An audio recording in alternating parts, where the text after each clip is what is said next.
artista é viver da própria arte. E hoje em dia eu consigo viver da minha arte. É muito difícil para qualquer artista. Eu não coloco só no Brasil, eu coloco no mundo todo. É muito difícil para qualquer artista viver de arte, porque a arte nem sempre é tão valorizada assim. Então, hoje em dia, eu tenho esse privilégio de viver exclusivamente da minha arte.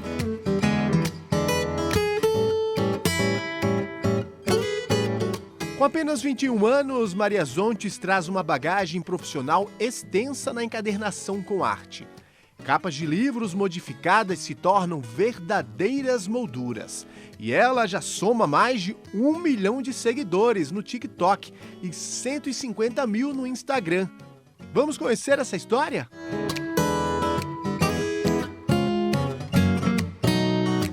Meu nome é Maria Luísa, eu uso nas redes sociais o pseudônimo de Maria Zontes. Eu tenho 21 anos e nasci e cresci em Belém do Pará. O nome do meu negócio é Encadernação à Tela. Eu trabalho com encadernação, mas eu gosto de juntar com outra paixão minha, que é a pintura à tela.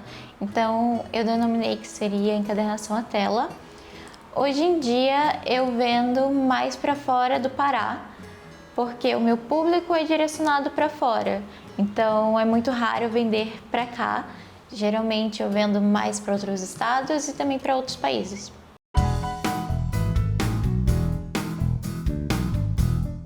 Sobre empreender com arte, eu acho que nas escolas não ensinam muito sobre empreendedorismo. Então eu saí do ensino médio sem ter noção do que era empreender. Eu só queria trabalhar com arte.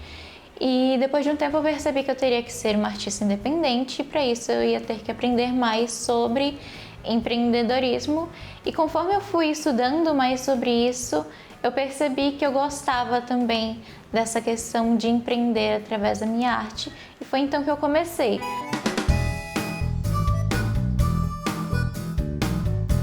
Desde pequena, a arte foi introduzida na minha vida. Comecei a fazer pintura em tela com 3 anos de idade. E desde então eu continuei. Teve épocas que eu estava mais ligada à arte, épocas que eu estava mais afastada, mas sempre esteve lá. E eu comecei a vender na escola com 14 anos para conseguir um dinheiro a mais, para guardar para mim, às vezes para ajudar em casa. Então eu comecei a vender na escola. A questão de ser livros e cadernos foi muito mais porque eu sempre fui ligada a artesanato também. Então, quando eu era adolescente, eu queria muito um diário que eu tinha visto em uma série que eu gostava, só que eu não achava para comprar. Eu também não queria fazer uma compra online, porque na época eu não sabia fazer compra online. Então, eu decidi eu mesma fazer. Eu comecei a pesquisar na internet alguns vídeos sobre encadernação, achei alguns vídeos da gringa ensinando e fui moldando um método de encadernação que se encaixasse. O primeiro caderno que eu fiz ficou péssimo, ficou muito feio, ficou desproporcional. A capa eu fiz com tinta de tecido, então ficava grudando. Aí depois eu fiz um caderno para um amigo meu que gostava de poesia, fiz para ele escrever as poesias dele. E eu vi que meus amigos gostaram, então começaram a comprar e eu comecei a vender. A questão dos livros foi muito de agora, esse ano que eu comecei. Uma pessoa entrou em contato comigo no Instagram e perguntou se eu poderia fazer somente a capa de um livro. E eu aceitei a ideia. Eu sempre quis fazer, mas nunca tive uma encomenda, então nunca tinha feito. E, como sempre, eu gravei para as redes sociais. E esse vídeo ele viralizou muito. Ele teve mais de 5 milhões tanto no TikTok quanto no Instagram, mais de 2 milhões no YouTube. E muitas pessoas começaram a entrar em contato. E eu percebi que tinha muito potencial nessa área, então eu fui investindo nesse meio de modificação artística de livros. Eu percebi por meio da minha arte que eu poderia viver disso, eu poderia criar um negócio em cima disso. Foi quando eu ainda estava na escola, né, vendendo na escola. Óbvio, quando eu era adolescente eu vendia por um valor bem baixo, eu vendia por R$20, já vendi cadernos por R$5. Mas aí, um dia, eu vendendo os cadernos, conseguindo R$80, para mim era muito dinheiro. Então eu pensei, nossa, isso aqui vai dar algum fruto para mim. Quando eu terminei o ensino médio, eu não tinha passado no vestibular, então eu voltei a fazer esses cadernos para conseguir um dinheiro para fazer um cursinho. E quando eu estava com essa ideia de fazer um cursinho, fazer uma faculdade e ao mesmo tempo vender os cadernos, teve dias que eu fazia R$ 400 em um dia vendendo cadernos. Então eu percebi que, poxa, geralmente uma pessoa que tem a minha idade, está fazendo um estágio, está ganhando R$ 400, R$ 800, eu estou fazendo isso em um dia, talvez aqui tenha um futuro. Então eu percebi que talvez a questão de adiar um pouco a faculdade e focar mais nesse empreendimento fosse melhor para mim. Então eu comecei a investir mais tempo nisso, comecei a estudar mais, até a questão de divulgação nas redes sociais. E esse ano eu consegui aumentar mais o valor do meu trabalho, porque os vídeos tendo muitas visualizações, a demanda aumentava muito. O meu nome como artista também foi crescendo, então eu vi que tinha esse potencial assim, de tornar algo grande quando eu vi uma demanda muito grande, quando eu vi o dinheiro entrando para o meu trabalho, então eu vi que tinha um potencial e que eu poderia investir meu tempo naquilo. Como eu comecei muito nova, então obviamente ninguém colocou fé no que eu estava fazendo. Então, com 14 anos, eu pegava papéis que estavam sobrando em casa, de impressora mesmo, assim. Eu pegava cadernos e livros de escola que eu já não usava mais, eu arrancava a capa, tirava o revestimento dela e ficava só com papel Paraná, que é o papel que eu uso nas capas. Linha de costura e agulha eu já tinha em casa, porque eu gostava de costurar. Régua também, material de escola, assim, eu utilizava tudo o que eu tinha. Quando eu comecei, eu utilizava até uma base de corta-carne, assim, para começar a fazer meus cadernos. Só que depois, é claro, eu fui comprando mais coisas conforme eu ia ganhando. Então, eu ganhava um dinheiro aqui, eu comprava mais material para continuar. E assim foi indo.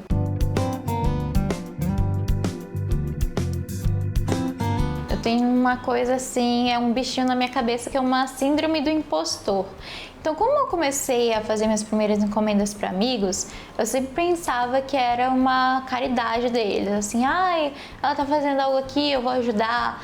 Então, eu sempre pensava, é isso, não é um trabalho tão bom, mas tem gente comprando porque são meus amigos. Até que eu comecei a vender para pessoas da escola que eu conhecia, porque eram da mesma escola, mas que não eram amigos próximos, eram pessoas que eu via de vez em quando. E com a chegada, da pandemia, eu comecei a investir mais o meu tempo nas redes sociais, porque estavam lá, o Instagram estava com muitas pessoas acessando, até porque estava todo mundo dentro de casa, e eu comecei a divulgar mais. E com essa divulgação, eu comecei a conseguir chegar em outras pessoas aqui do Pará mesmo, só que eu não conhecia elas. E com a chegada dessas novas pessoas encomendando, eu fui percebendo que eu estava indo na direção correta. Eu via aquelas pessoas encomendando de mim, então eu pensava, eu acho que não é mais só uma boa ação, realmente as pessoas estão gostando do meu trabalho. Então, com isso, essa sensação, essa síndrome do impostor foi embora e começou a chegar um sentimento de realmente uma felicidade, assim, pelo meu trabalho estar sendo reconhecido por outras pessoas.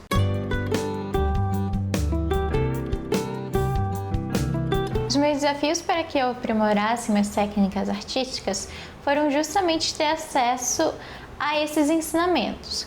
Como eu comecei com 3 anos de idade a fazer pinturas em tela, era sempre algo assim, um hobby, uma coisa assim de criança, que foi se tornando uma coisa de pré-adolescente, depois de adolescente. Então eu só tinha os meus materiais e o sonho de tentar aprender. Então, o que eu fazia, Eu via o trabalho de outros artistas e eu tentava adivinhar o que eles faziam para chegar naquele resultado.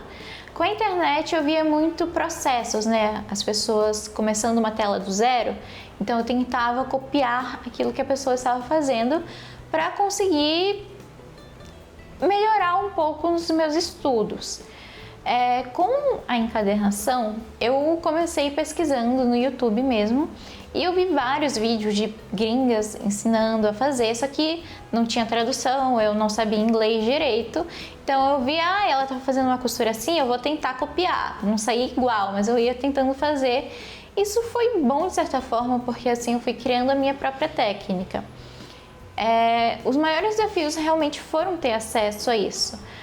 Com 17 anos eu tinha entrado em um programa do governo que era para jovens e crianças que tinham altas habilidades e superdotação, e com isso eu tive um contato maior com a arte, mas não era uma professora ensinando a fazer algo do zero, era só um incentivo mesmo.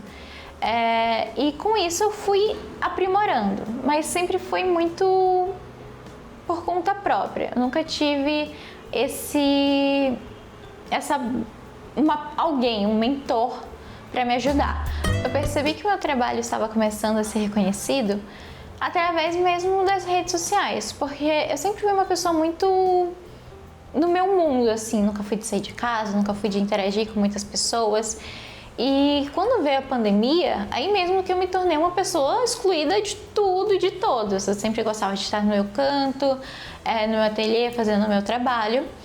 E com as redes sociais, é muito difícil a gente desassociar, na verdade associar, que aqueles números não são só números, são pessoas. Quando eu via, por exemplo, pessoas assim, eu tinha amigos que chegavam e me falavam: nossa, minha irmã é muito fã do seu trabalho, eu sou muito fã do seu trabalho. Uma pessoa parava e falava: nossa, eu sou muito fã do que você faz. Pessoalmente, é outra história, não é só lá no celular, no computador. São pessoas reais que estão chegando até você e falando: eu gosto do que você faz.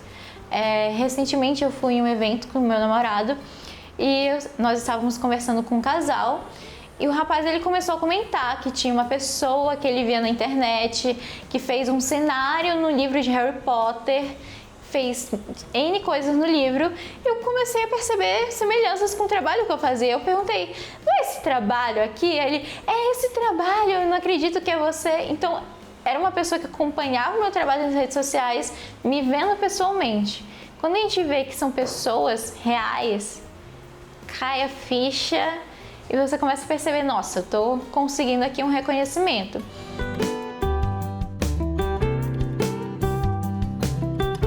Eu tenho hoje em dia esses dois cursos: o artista profissional, que ele é mais focado nos artistas que querem começar a trabalhar com arte, e a formação em encadernação à tela, que é o que eu ensino, os meus métodos de encadernação.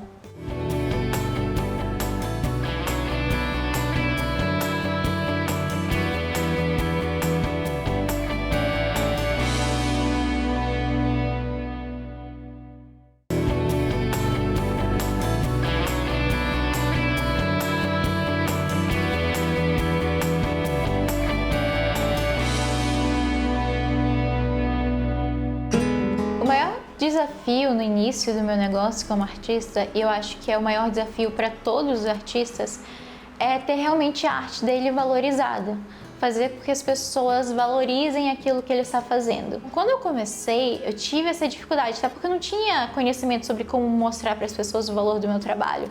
Então muitas pessoas vinham, quando eu cobrava, por exemplo, R$40 em um caderno, as pessoas olhavam para aquilo e pensavam: nossa, R$40 em um caderno? Eu vou numa papelaria e eu compro por R$10 um caderno. Então, as pessoas têm essa dificuldade de enxergar o trabalho do artista. E o artista tem essa dificuldade de mostrar o valor do trabalho dele. Então, essa foi a minha principal dificuldade no início: mostrar o valor do meu trabalho.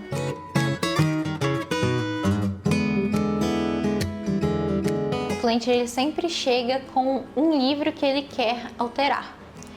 E com isso eu sempre pergunto para o cliente o que aquela obra significa para ele. São sempre perguntas que vão além da história do livro. Eu sempre gosto de saber o que aquilo significa para o cliente, o que mais chamou a atenção dele, e até conhecer um pouco mais do cliente. Então, qual a sua cor favorita? Que tipo de rosa você gosta, por exemplo? Eu sempre gosto de fazer essas perguntas para que eu entenda o que o cliente quer. não é sempre que o cliente sabe se expressar no que ele quer, no que ele gosta. Então, essas perguntas me ajudam a entender o que o cliente quer, e com isso eu sempre faço a etapa de pesquisa e também de esboços. E aí eu sempre vou enviando para o cliente, para que ele possa me dizer: gostei muito disso aqui, não gostei muito disso. Então eu vou construindo algo com base no que o cliente gosta. É óbvio que sempre que eu envio as mensagens para os clientes, eu sempre peço, na verdade, para eles a liberdade criativa. Até porque se eles estão contratando o trabalho de um artista, é porque eles querem esse trabalho artístico. Se fosse algo feito inteiramente da cabeça deles, eles iriam procurar uma gráfica. Então eu sempre peço liberdade criativa para que eu possa construir algo, mesmo utilizando com base o que o cliente pede. Cada feedback assim é sempre algo muito bom, porque como eu vendo no online, acaba que não tem esse contato direto com a pessoa, eu não vejo a pessoa pessoalmente. Então, quando tem esse feedback detalhado da pessoa falando que adorou e tudo, é realmente uma motivação para continuar nesse meio. É a questão afetiva mesmo, a pessoa sentiu algo com aquela minha arte, então me motiva a continuar nesse caminho artístico, porque eu vejo que é algo que inspira, que motiva, que traz um sentimento para aquela pessoa. Como eu divulgo no YouTube, TikTok, Instagram, são várias redes que eu divulgo o meu trabalho, então para ter um controle de tudo isso, o que eu faço? Tem um formulário sempre na minha bio, que é da lista de espera para conseguir um trabalho meu. Então a pessoa vai lá e preenche esse formulário com algumas perguntas, deixa lá o contato dela de WhatsApp e a gente entra em contato com essa pessoa no WhatsApp. Lá a gente tem toda uma conversa por mensagem mesmo.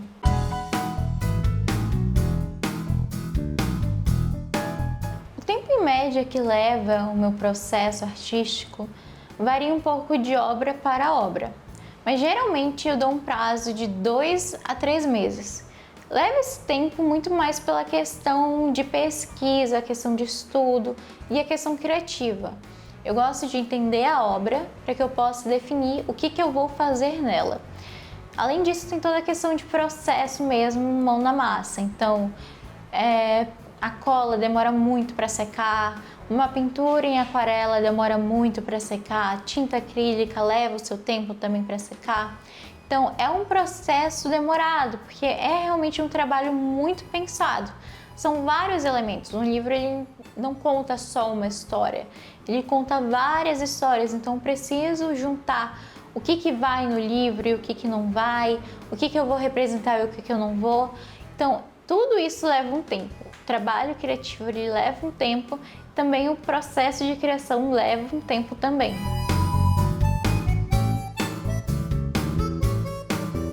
O principal diferencial do meu trabalho para os concorrentes, até mesmo quando eu comecei eu não tinha muita essa noção de concorrentes, eu sempre ia no perfil de outras pessoas que faziam encadernação para ver o que elas faziam e ver o que eu poderia fazer para diferenciar o meu negócio. Então eu via que muitas pessoas iam mais para a questão mesmo do artesanal. Às vezes elas não tinham muito trabalho artístico mesmo, era só questão manual. E eu quis acrescentar essa questão artística no meu trabalho para ter esse diferencial. Não é só algo feito à mão, é algo pensado, é algo elaborado, é uma ideia. Então quando a pessoa ela compra de mim, ela não compra só a mão de obra, ela compra a ideia também.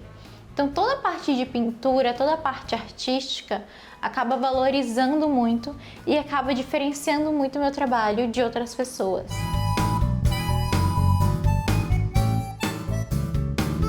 Hoje em dia, se a pessoa ela quer viver só de arte, ela precisa ter conhecimentos além da questão artística. Tem muita coisa que ela pode aprender para conseguir fazer com que o negócio dela cresça. Então, a partir do momento que eu estudei mais sobre essa questão de empreendedorismo, sobre marketing, eu comecei a investir mais isso no que eu estava fazendo. Então, a estratégia para o crescimento foi justamente ver um potencial muito grande nas redes sociais. É algo que eu costumo falar para algumas pessoas que são artistas que vêm tirar dúvida comigo. Antigamente, muitos artistas morriam sem nunca ter vendido nenhuma obra, sem nunca ter feito nenhuma exposição. E hoje em dia a gente tem o privilégio de expor nosso trabalho para milhões de pessoas no mundo todo através das redes sociais. Então eu vi nas redes sociais esse potencial muito grande de divulgar o meu trabalho e eu usei das redes sociais para isso. Então o que eu fazia muito lá no início? Eu estudava muito o algoritmo de cada das redes sociais, de cada uma das plataformas. Então o TikTok funciona dessa forma, o Instagram dessa. Então sempre fui estudando cada uma. Hoje em dia eu entendo que tem muito além do algoritmo. Tem a questão realmente de pessoas que estão por trás daqueles seguidores. Então, estudar muito sobre o meu público. Quem é o público para qual eu quero vender? Então, estudar a faixa etária que eles estão, o que eles gostam de consumir, o horário que eles estão mais presentes nas redes sociais. Então, tudo isso fez com que eu conseguisse crescer no meu negócio. Porque, além de entender do algoritmo das redes sociais, eu comecei a entender do público para quem eu queria vender.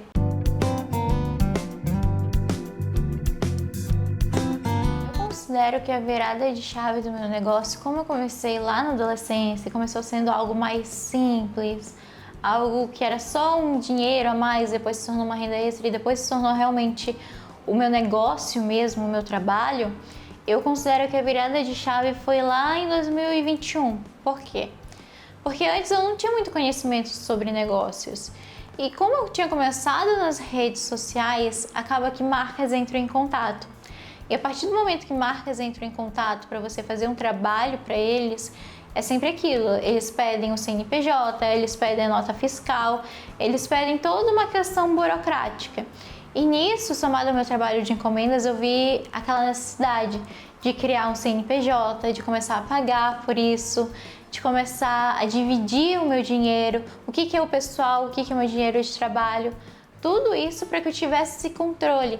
Então, essa virada de chave de que agora eu tenho que começar a levar isso muito mais a sério do que eu levava antes, começou a partir daí. Lá em 2021, quando eu comecei a trabalhar para outras marcas, quando eu comecei a estudar mais, porque quando eu comecei, eu não sabia que, por exemplo, eu tinha que registrar o meu nome para que outra empresa não viesse e registrasse, ou que não fosse aplicado nenhum tipo de golpe. Então, tudo isso foi uma virada de chave para mim, através dos estudos também, através das redes sociais. Se eu pudesse voltar lá no início, eu acho que eu teria estudado mais desde que eu comecei, lá com 14 anos. Eu acho que se eu tivesse começado a estudar mais, se eu tivesse tido mais instrução sobre precificação, sobre divulgação, marketing, administração, tudo isso teria contribuído muito para mim. Porque eu já cobrei muito pouco pelo meu trabalho, eu já tive dificuldades em divulgar, dificuldades em todas as áreas assim, de empreender, por conta de falta de conhecimento no início. Então eu acho que se eu tivesse começado já estudando, ou tendo só um conhecimento básico, já teria sido muito útil para mim no início. A dica que eu dou para quem está começando no ramo artístico é: não foque só no seu trabalho como artista, na produção em si. Sempre tente estudar coisas além da sua área, porque você vai precisar de conhecimentos extras se você quiser realmente viver disso. Então, a questão administrativa, a questão burocrática, a questão de divulgação, a questão de precificação. Tudo isso você vai ter que ter pelo menos um conhecimento básico se você quiser viver exclusivamente disso. Eu tenho essa vontade muito grande de ter uma marca de papelaria com materiais mais detalhados, aqueles materiais que você olha e você fala: nossa, que bonito, eu nunca vi um material assim aqui no Brasil. Eu quero muito ter essa marca de papelaria. É óbvio que isso vai pedir um investimento muito alto. Eu já tive sites em que eu vendi livros, cadernos no caso, que eu fiz vários de uma só vez e eu vendi, mas então eu percebi que era preciso de mais conhecimento e mais investimento. Então por isso que eu dei uma pausa. No futuro eu quero muito ter essa marca de papelaria mais detalhada. É óbvio que eu vou continuar trabalhando com encomendas, mas eu quero muito ter esse negócio de papelaria. Além disso, também tem a questão de é fazer mais encomendas para fora do país. Então, para Europa, para Estados Unidos, todos esses países assim, eu quero levar minha arte para o mundo e, sabe, fazer exposições para fora também. É um desejo que eu tenho. Então, além de vender para fora, também expor para fora o meu trabalho.